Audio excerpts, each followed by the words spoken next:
Hello people, Drag23 here, and you are watching the amazing Toon Kritic. So keep it tuned for your entertainment.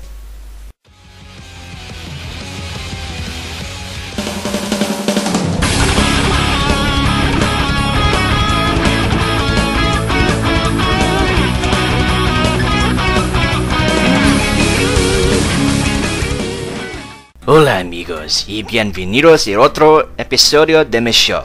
Toon Kritic es el nombre, Toon son el nombre de mi juego.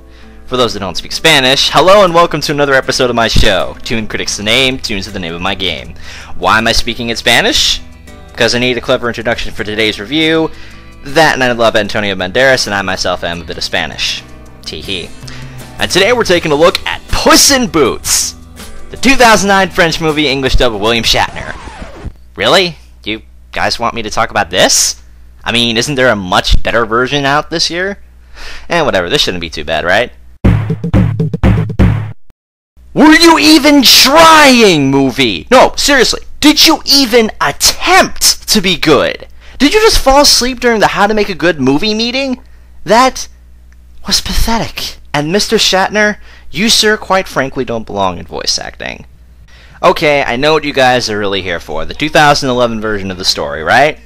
I think we're on the same page finally. But first, because I have to, just because many people might get confused, let's get a little backstory out of the way. Let us go back to the year 2001. I'll try not to spend too much time on the backstory, but I think it'll help when I put things in context. Disney had been running a constant marathon of good movies, but by 2000, we could see Disney was slowing down. Considering that their opening movie for 2001 was Atlantis the Lost Empire, I think many people were worrying that Disney was losing its charm. At the same time, DreamWorks had started their own animation division, and had released a few of their own animated movies, and while they didn't necessarily start off on the right foot, they got their stuff together and pushed out 3 more movies. As Disney began to fall back due to running out of speed, out of nowhere, DreamWorks streaked past with a little film called Shrek, based off the 1990 picture book with the same character. Featuring the voice talents of Mike Myers, Eddie Murphy, John Lithgow, and Cameron Diaz, Shrek took all the classic fairy tales we grew up on and not only put them in a new light, they made them look both awesome and hilarious. The film received worldwide critical acclaim for it being a family-friendly film that even adults could enjoy.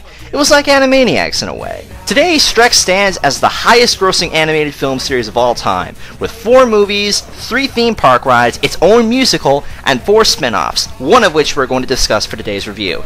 And surprisingly, this one became one of the most anticipated flicks I've wanted to see this year. If you haven't guessed from the title, today I dive deep into the origins of one of the most awesome animated characters of all time, Puss in Boots. Around Shrek 2, which fans of the series say is the best out of the 4 main movies, we are introduced to this little guy, Puss in Boots, a deadly assassin and outlaw who was originally going to be a villain in the movie, and his attempt to try and kill Shrek fails, so he pleads for mercy, to which Shrek accepts, and Puss then decides he owes a life debt to Shrek. Since then, he's become one of the minor characters of the series, and personally my favorite out of all the movies. I always look forward to seeing him in action. When I found out he would be getting his own spin-off movie, I was thrilled. Though I'm sure a few fans of the Shrek series groaned knowing that, well, DreamWorks had finally found a loophole in their promise. See, after Shrek the Third, DreamWorks announced that the 4th film would be the final film in the Shrek series, Shrek Forever After. However, they found a loophole in their promise because they can still make spin-offs of the series! Forgive me if I withhold my enthusiasm. Ah, DreamWorks, you cheap bastards. Anyway, let's get to the review. This is Puss in Boots. ¡Viva la raza! Before Puss in Boots ever met Shrek, or before any of the movies ever happened for that matter, we find Puss was an orphan who was taken into an orphanage and found he was a hero after saving the caretaker of the orphanage from a bull. Growing up in the orphanage, Puss meets Humpty Alexander Dumpty, voiced by Zach Galifianakis.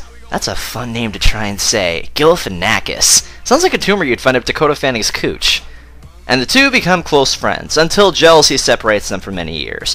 I won't spoil how they lost their friendship because I'd be here for a while, but it really does make you wonder who betrayed who.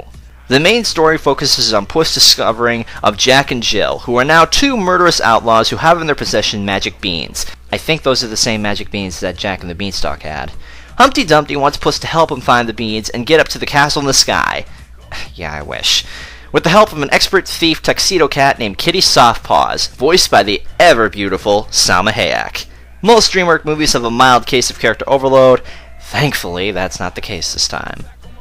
First up, Puss in Boots himself, voiced by Antonio Banderas. And honestly, who else could voice Puss than Banderas? Nobody can play him the way Banderas does. Can you seriously imagine Cheech Martin or Carlos Mencia voicing him? Hell, I bet George Lopez would have signed on to this in a heartbeat, seeing how he's willing to sell himself out these days for money. Oh wait, I'm thinking of Eddie Murphy, never mind. Anyways, what is it about Puss in Boots that makes him so lovable? He's a thief and an outlaw. You're not supposed to root for them, right? I think sometimes we love cheering for the bad guys and the anti-heroes. How else would you explain the charm and appeal of the Gremlins? As a society, rebellion has been built into our blood. There's a primal side of us that loves to see some chaos. Not take part in it though, but just watch it. And to be honest, most heroes these days are kind of bland. I mean, how many Boy Scouts can Disney shove out anyway? Half of the time we want the villain to succeed, and I think a prime example of this theory of mine is with Megamind. But with Puss, he's an anti-hero by default, a hero thief, just like Robin Hood. And I don't mean the half-assed Robin Hood they put out a while back, I mean the cartoon, Disney Robin Hood. What makes Puss in Boots great is that in every aspect, he is Zorro in cat form, and who doesn't love Zorro? He's got Zorro's attitude transplanted over flawlessly, with his Latino swagger, supreme self-confidence, and daring-do spirit. He's suave, gallant, and passionate. He can take on people taller than him with the greatest of ease, and his hypnotic eyes make even the strongest of men bow down to his demands. Not to mention, while he may seem like the most badass cat of all time, he acts just like any other cat when it comes to things that cats love, like his reaction with laser pointers, and his entourage of many girlfriends. It's his weakness, yes, but you have to admit it's so adorable. He didn't have a lot of time to shine in the Shrek series, but now he's got the full stage to showcase his full potential. In fact, you know the song Moves Like Jagger? Fuck that! Make it Moves Like Puss in Boots. What's Jagger got on Zorro Cat? Nothing. Hey, if they can make a Puss in Boots Old Spice parody, make Moves Like Puss work. Next we got Kitty Softpaws. Right off the bat, Salma Hayek was an excellent choice for her voice. She was seductive and fierce, but also cocky and smart. She was like Puss in every aspect, except for at first just focusing on the score and money rather than making friends. I personally love seeing this kind of tomboyish take-no-prisoners attitude. They show they aren't girly girls, and that they can kick as much ass as the guys can. They're great role models for little girls, and she's a welcome addition to the list of strong female characters that is still growing to this day. I'm sure she could give the Black Cat a run for her money. I also want to give this movie credit for tackling the very delicate subject of declawing. Kitty explains in her little backstory that she was declawed at an early age, and has used her soft touch to remain undetected in her missions. You'd think they make fun of this, but no, they play it serious and make you care. I don't think a lot of people realize declawing a cat is like snipping off all your fingers. It'll make you think twice, I'm sure. Softpaws reminds me a lot of Angelica from On Stranger Tides, the female version of Jack Sparrow, and in this case, Puss's female version, except she's more of a thief than a hero, but this changes later on. Oh, you know what would have been awesome? If they had gotten Catherine Zeta-Jones to voice Softpaws. I don't know, that would have been pretty amusing to see happen. Either her or Penelope Cruz, whatever works best. I don't really have a lot to say about Jack and Jill, mainly because they don't make much sense. They're introduced as murderous outlaws, but when we finally see them, the only murderous outlaw I see is the one who wrecked Billy Bob Thornton's career, who coincidentally voices Jack. Jill is voiced by Amy Sedaris. I hope I got the name right. Seriously though, they aren't that menacing as villains. They're basically nothing more than angry rednecks who don't know what to do. Come on, I've seen better rednecks on Cops than you two. They talk about wanting to stop after one last job, and come on, where have we heard that before? What could they possibly want to settle down to do, you ask? Raise a family of pigs as if they were their own children. Aw, it'll be just like raising the Kardashians! I'm still debating if they are a married couple or brother or sister, Jack and Jill. And if they're both, this movie can add handling with incest to the list. Out of all the Shrek series villains, Jack and Jill rank pretty low, I think at the bottom. Sure, they seem menacing, but they just come off as annoying, useless, and pretty pathetic. But hey, at least they're somewhat better than the other Jack and Jill down the street. And now I've saved the worst for last. This character I really don't like. Humpty Dumpty has got to be one of the worst villains ever. His plans don't make any sense, he's an unlikable passive-aggressive whiner, and when he does come off as the villain, we could have seen it coming from a mile away. He is my only main complaint with the movie because not only did he fail miserably, Are we seriously supposed to care about him or even feel sorry for him? His priorities flip-flop more than our government today. Your reasons are so confusing, though, Humpty. So you come up with a revenge scheme because Puss outsmarted you, which was your fault, and you plan to destroy the city that you had get behind to lock up Puss in the first place, which makes no sense because it wasn't your whole... Oh no, I've gone cross-eyed. Dumpty, put simply, we don't like you, we don't care that you lived, and when we strip away everything from your character, we are left with one word: Smeghead. Okay, to be fair, Zach's performance isn't too bad. He really isn't for everyone, but he does a good job, just not with the right character. That seems to be the most case with actors and characters today, huh? The visuals are, well, exactly what you would expect from a DreamWorks movie. Bright and polished. The landscapes are breathtaking and luscious, and the Spanish villas look almost exactly like their counterparts in real life. I guess after seeing Rio, I've been paying more attention to the environment and how close it is to real life. A lot of the desert scenes were done pretty well, though throughout the movie I kept getting a strange feeling of deja vu. Everything seemed familiar, bearing a striking resemblance to the world of Rango. That'd be interesting, having Puss run into Rango. That's your cue, fanfic writers.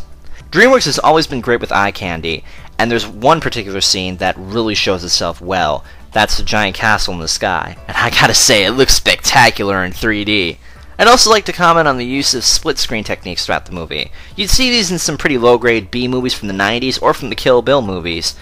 Actually, come to think of it, the Kill Bill theme would work pretty well with this movie. The last thing I liked about Puss in Boots was the soundtrack. Henry Jackman blended Latin percussion and guitars to create a thrilling and romantic score. There's one scene in particular that makes full use of the soundtrack. Puss chases a masked thief into an underground bar for cats. At first, Puss wants to beat the shit out of the thief, but unfortunately, it's dance fight night. Now, in most films, this would seem incredibly ridiculous, but Puss in Boots makes it hilariously epic. Ever since Shrek 3, I longed for Puss to have his own spin-off, and when I found out, I got very excited. More excited for any other animated movie this year. With all the hype heading into this, did it pay off? Yes, and with interest. To me, Puss in Boots is more than just another Shrek movie. It's a hilarious adventure/comedy that's fun for the whole family. The action scenes are well put together, the music is vibrant, and the visuals are what you'd expect from your average DreamWorks film. The interactions between Puss and Kitty are cute, and the love and playful banter between them feel real and reminiscent of some old 90s films. The story structure carries itself well, and even though it stumbles and almost face plants in the third act, it gets right back on its feet and turns things around. 4.5 out of 5 from me. Watch your back, Rango. You've got some serious competition for Best Animated Feature. Let's just hope they don't give all the old side characters from the Shrek series their own spin-offs.